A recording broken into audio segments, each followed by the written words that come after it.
भारत का पूर्वोत्तर क्षेत्र प्राकृतिक सौंदर्य का खजाना है। यह बहुरंगी संस्कृतियों का संगम है और भारत की बहुमूल्य विरासत है। पूर्वोत्तर सीमा रेल इसी विरासत के सौंदर्य, सभ्यता और संस्कृति की धारा को एक सूत्र में पिरोती आ रही है। पूर्वोत्तर क्षेत्र का रेल मार्ग से जुड़ने का शुभारंभ 1881 में हुआ। इसी वर्ष Darjeeling Himalayan rail toy train शुरू की गई थी। यह रेल लगभग 66 साल का सफर तय कर चुकी थी। तभी भारत का विभाजन हो गया और पूर्वोत्तर क्षेत्र एक तरह से देश से कट गया। पूर्वोत्तर को शेष भारत से फौरन जोड़ने के लिए साल 1947 में असम रेल लिंक परियोजना शुरू की गई। 1948 में किशनगंज से फकीरा ग्राम तक 142 मील लंबी रेल लिंक लाइन का निर्माण कार्य शुरू किया गया, जिसे रिकॉर्ड समय के अंदर पूरा कर दिसंबर 1949 में यातायात के लिए खोल दिया गया। यह देश की पहली इंजीनियरिंग परियोजना थी जो इतने कम समय में पूरी की गई। पूर्वोत्तर राज्यों के विकास को गति देने के लिए 15 जनवरी 1958 में इसे पूर्वोत्तर रेलवे से अलग कर पूर्वोत्तर सीमा रेलवे की स्थापना की गई।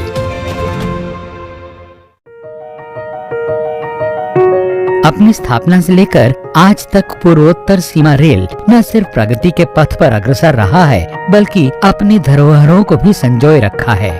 दार्जिलिंग हिमालयन रेल इसका एक उदाहरण है, जिसमें स्टीम लोकोमोटिव अब भी पटरी पर दौड़ रही है। पहाड़ी क्षेत्र में रेल यातायात का ये नायाब नमूना है। इसे यूनेस्को ने विश्व धरोहर घोषित किया है। दूसरी तरफ नव परिवर्तन की प्रतिबद्धता।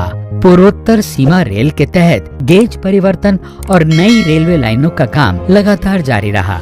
परिणाम स्वरूप आज लगभग पूरा पूर्वोत्तर बड़ी लाइनों से जुड़ चुका है। पूर्वोत्तर के 3 राज्यों की राजधानियों से अब देश की राजधानी तक सीधी गाड़ियां उपलब्ध हैं। देश का सबसे लंबा रेल रोड ब्रिज बोगीबील परिवहन के लिए खोल दिया गया है, जिसने असम और अरुणाचल प्रदेश के बीच की दूरी को काफी हद तक कम कर आवागमन को आसान बना दिया है। पूर्वोत्तर सीमा रेल क्षेत्र के इन पहाड़ों, जंगलों और नदियों से घिरे इस दुर्गम क्षेत्र में बेहतर रेल सुविधाएं देने का लक्ष्य है, जिसके तहत पिछले 4 सालों में 63 नई रेलगाड़ियों की शुरुआत की गई है। पूर्वोत्तर सीमा रेल पहली रेलवे है जिसने पहाड़ी क्षेत्रों में न सिर्फ एसी कोचेस की सुविधा दी है, बल्कि यात्रा के सुखद अनुभव के लिए विस्टा डोम कोच की भी शुरुआत की है। इससे यात्रियों की संख्या में 136% की बढ़ोतरी हुई है। लेकिन सामरिक रूप से महत्वपूर्ण इन दुर्गम क्षेत्रों के बीच रेल संपर्क को सुचारू रूप से संचालित रखना किसी चुनौती से कम नहीं है। पुल हो या जंगलों के बीच रेल लाइनों का रखरखाव, इनका प्रबंधन कठिन कार्य है। लाइनों और पुलों की निगरानी के लिए नाइट पेट्रोलिंग की जाती है। इन क्षेत्रों से रेल संचालन में एक बड़ी समस्या हाथियों की है। पूर्वोत्तर सीमा रेल में असम से लेकर पश्चिम बंगाल और बिहार तक रेलें कई रिजर्व वन क्षेत्रों से होकर गुजरती हैं। अक्सर यहाँ हाथी तेज रफ्तार ट्रेनों से टकराकर दुर्घटना के शिकार बनते हैं।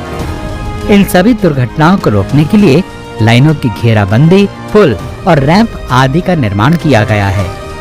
चिन्हित स्थानों पर मधुमक्खियों की आवाज निकालने वाले उपकरण लगाए गए हैं।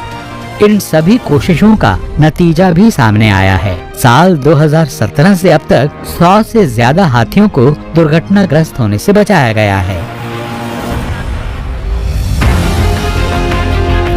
पूर्वोत्तर सीमा रेल पिछले 60 साल में पूर्वोत्तर राज्यों का संपर्क सूत्र ही नहीं, बल्कि उद्योग और व्यापार की जीवन रेखा बन चुकी है।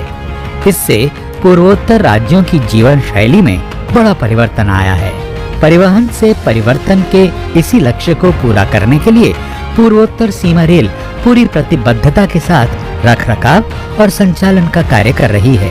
पूर्वोत्तर रेल के ये कार्य साबित करते हैं कि रेल सिर्फ यातायात का साधन मात्र नहीं, बल्कि पहियों पर दौड़ती सामाजिक आर्थिक विकास की एक संस्कृति है, जिस पर उन्नति की राहें तय की जा रही हैं।